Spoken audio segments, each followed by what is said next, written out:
നിങ്ങൾ പുകവലിക്കുന്ന ഒരാളാണെന്ന് ഇരിക്കട്ടെ. പുകവലി സ്റ്റോപ്പ് ചെയ്യാൻ തീരുമാനിച്ചു കഴിഞ്ഞാൽ എന്തൊക്കെയാണ് നിങ്ങൾ ആദ്യം തന്നെ ചെയ്യേണ്ടത്? ഇതിന് സ്റ്റാർ അപ്രോച്ച് എന്നാണ് പറയുന്നത്.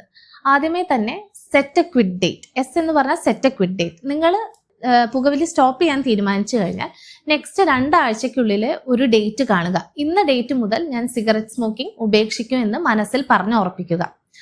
ഇനി ടി എന്ന് പറയുന്നത് tell your friends, colleagues and family members.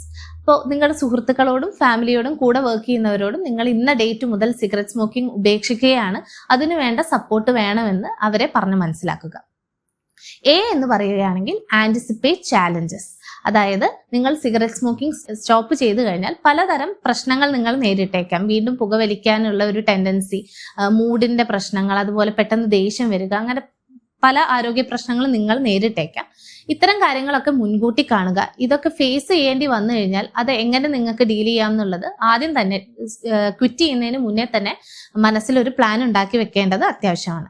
ഇനി 6 എന്ന് പറയുന്നത് റിമൂവ് ഓൾ ടുബാക്കോ പ്രോഡക്ട്സ്. അതായത് ഈ ആദ്യത്തെ 2 ആഴ്ച പ്രത്യേകിച്ചും നിങ്ങൾക്ക് വീണ്ടും പുകവലിക്കാനുള്ള ഒരു ടെൻഡൻസി ഉണ്ടാവാൻ സാധ്യതയുണ്ട്. അപ്പോൾ ഈ സമയത്ത് നിങ്ങളുടെ ചുറ്റുപാട് ഈ ടുബാക്കോ ഉള്ള പ്രോഡക്ട്സ് ഒന്നും ഉണ്ടാവാതിരിക്കാൻ ശ്രദ്ധിക്കുക.